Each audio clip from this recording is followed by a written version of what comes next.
Assalamualaikum warahmatullahi wabarakatuh. Salam sejahtera untuk kita semua. Om Swastiastu, Namo Buddhaya, salam kebajikan rahayu. Salam Pancasila. Merdeka! Merdeka! Merdeka! Yang saya hormati Ketua Umum Partai Persatuan Pembangunan atau P3 Bapak Haji Muhammad Mardiono, Ketua Umum Partai Hati Nurani Rakyat atau Hanura Bapak Osman Sabtaodang, Ketua Umum Partai Persatuan Indonesia atau Perindo Bapak Haritanu Sudibyo, Mas Prananda dan Mbak Puan Maharani, Bapak Arsyad Rashid, Ketua Tim Pemenangan Nasional Ganjar Pranowo atau TNPGP, beserta Pak Sandiaga Uno. Jadi pasti banyak nanya, kenapa Pak Sandiaga Uno ada di sini? Jangan lupa loh, beliau itu adalah P3. Bapak Andika Perkasa, Bapak Edi Pramono, dan Bapak Tuan Guru Bajang. Perwakilan relawan dan tentunya rekan-rekan pers yang pada hari ini saya lihat kok, kenapa ya saya bilang sama Monang, kenapa kok banyak amat ya persnya? Karena bolak-balik sudah nanya, kapan diumumkan? Kapan diumumkan? Saya ngomongnya sabar, sabar. Dan seluruh rakyat Indonesia dimanapun kalian berada yang saya cintai, puji syukur kehadirat Allah Subhanahu wa Ta'ala sehingga kita bisa berkumpul di tempat yang sangat bersejarah ini. Untuk menjadi, jangan lupa sejarah, tempat ini menjadi saksi ketika kekuasaan otoriter Orde Baru mencoba meluluh lantakkan kantor Partai Demokrasi Indonesia belum pakai perjuangan pada 27 Juli 1996. Rakyat Indonesia mengenang peristiwa itu sebagai sebuah tonggak penting demokratisasi di Indonesia. Melalui peristiwa itulah kekuatan arus bawah bersatu guna mengoreksi total praktek korupsi, kolusi, dan nepotisme atau yang pada waktu itu dikenal dengan KKN.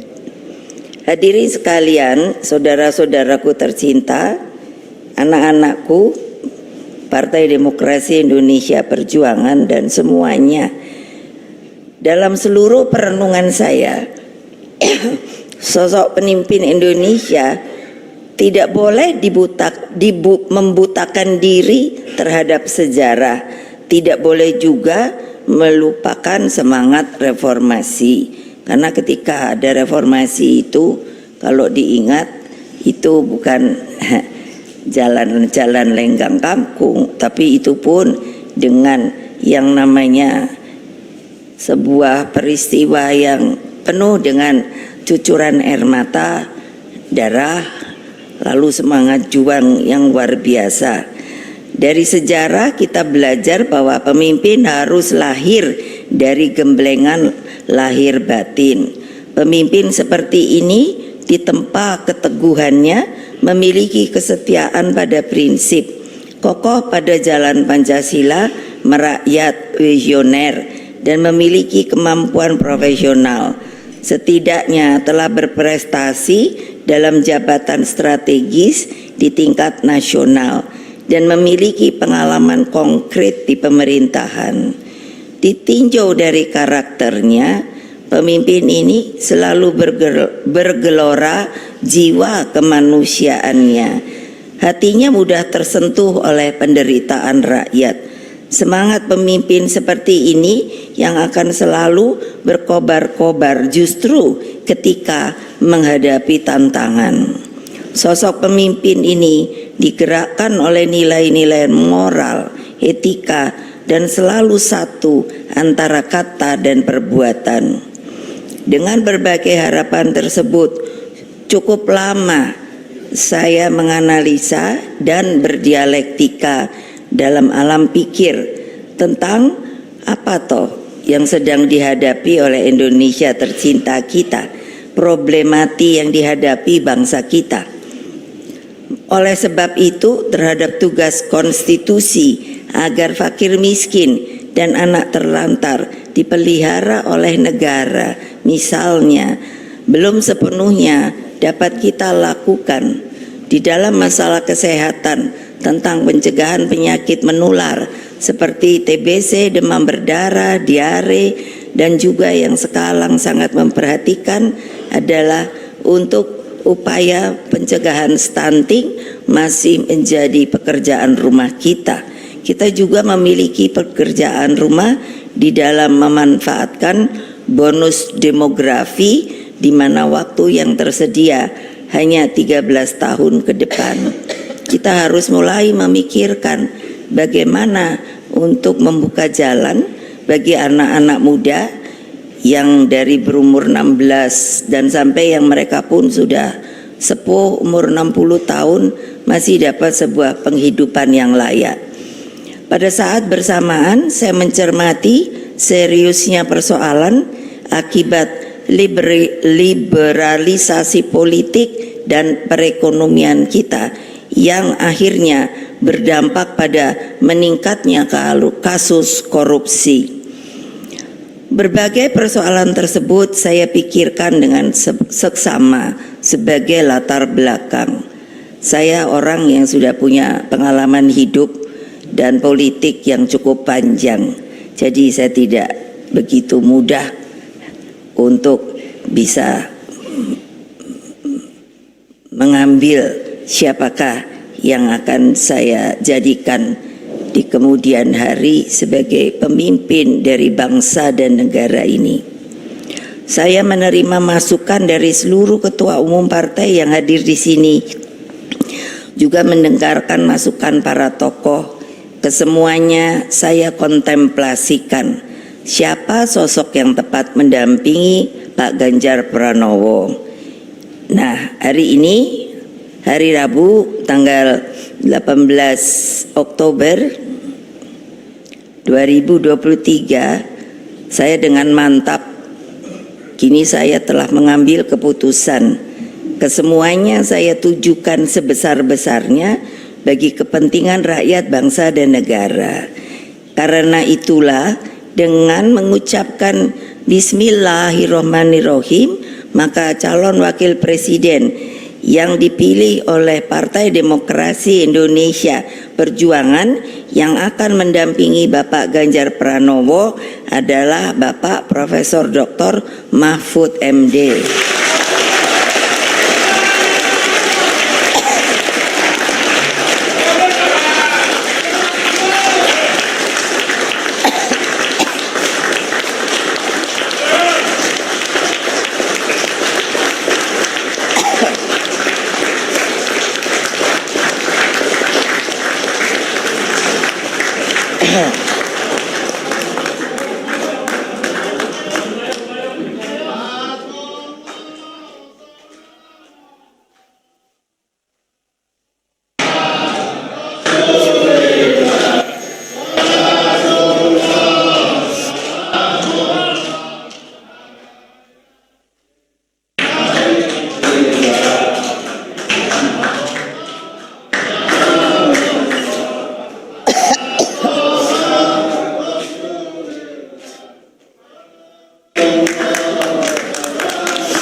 modal kerja keras. Iya pasti.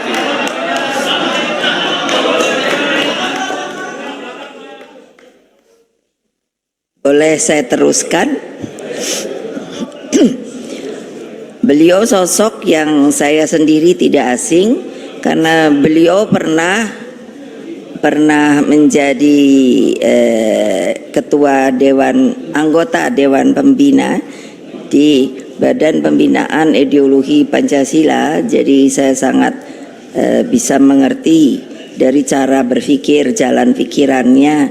Dan ketika beliau dipilih untuk menjadi Menko Polhukam, saya guyan sama beliau, walah saya ini dari presiden turun menjadi ketua Dewan Pembina Ideologi Pancasila. Tapi saya bilang pada beliau, tidak apa-apa karena itu ideologi Pancasila. Tapi Bapak langsung meroket menjadi anggota kabinet. Jadi tolong ingat Bapak, seorang sosok intelektual yang mumpuni, karena saya perhatikan pengetahuan beliau di masalah hukum cocok, sangat penuh dengan pengalaman dan pengetahuan. Sosok dengan pengalaman lengkap di lembaga legislatif, eksekutif, dan yudikatif. Lalu Prof. Mahmud juga dikenal rakyat sebagai pendekar hukum dan pembela wong cilik. Saya bilang sama beliau, ya ini hukum ini jangan terus semuanya pada bungkem ya. Saya bilang sama beliau, ya untuk apa ada aturan hukum kalau semuanya pada diam? Ayo Pak, kita ngomong Pak. Dulu saya rasanya merasa sepi sendiri, karena kalau saya ngomong, nah terus wartawan langsung bully. Nah sekarang ada Pak Mahfud nih, belain saya dah. Dan tentunya apa yang telah dikatakan, kita akan bersama menjadi partai berempat yang akan mengusung Pak Ganjar Pranowo dan Pak Mahfud untuk insya Allah dengan pertolongan dari Allah Subhanahu wa Ta'ala dan rakyat Indonesia, kemungkinan maka kedua beliau dapat dijadikan presiden dan wakil presiden.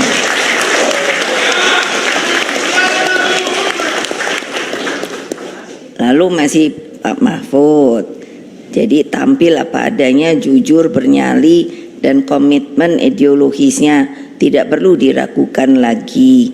Beliau bisa menjadi wasit yang baik di tengah persaingan politik dan bisnis yang sering kali dirasakan tidak adil.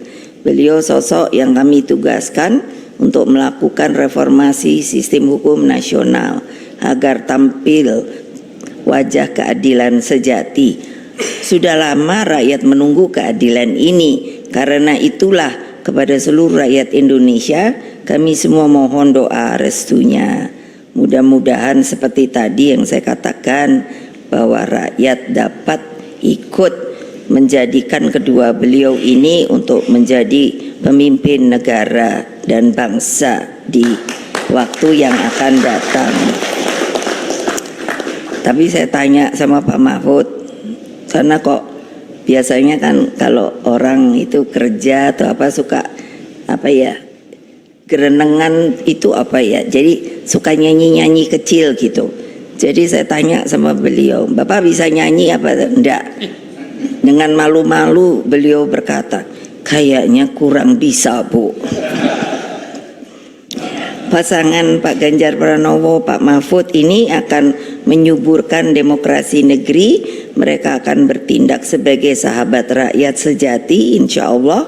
Mereka lahir, tumbuh, dan menjadi mumpuni karena doa penuh kasih dari ibu-ibu sejak berada dalam kandungan. Saya selalu kalau pidato sekarang saya janji sama ini, ayo Mbak Tika, untuk urusan perempuan, karena perempuan itu harus sama laki-laki, kodratnya beda, tetapi di dalam semua haknya harus sama. Kasih Ibu Pertiwi selalu mengharapkan yang terbaik bagi seluruh anak negeri. Kasih Ibu tidak pernah berkesudahan, hanya memberi, tidak pernah harap kembali.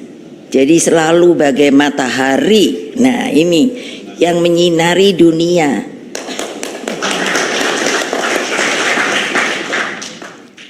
Jadi sekali lagi semoga Allah yang Maha Kuasa, Tuhan yang Maha Kuasa meridhoi perjuangan kita.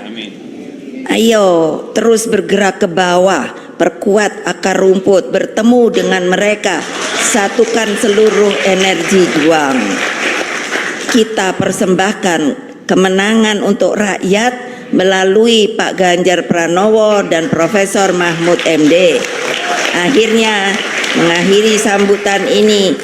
Nah, ini saya ingin mengutip juga, saya untuk mensosialisasikan kembali, mengutip lagu kebangsaan Indonesia Raya itu ternyata stansa tuh Pak, bagiannya itu ada 3. Saya akan mempopulerkan kembali, tapi acaranya kalau yang besar-besar, karena ternyata itu Indonesia.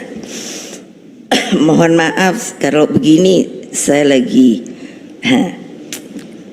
alerginya saya.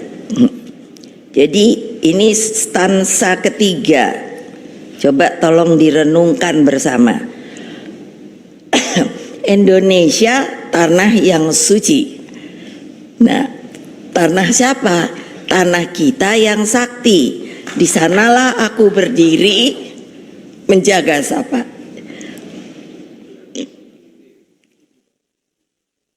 Menjaga ibu sejati.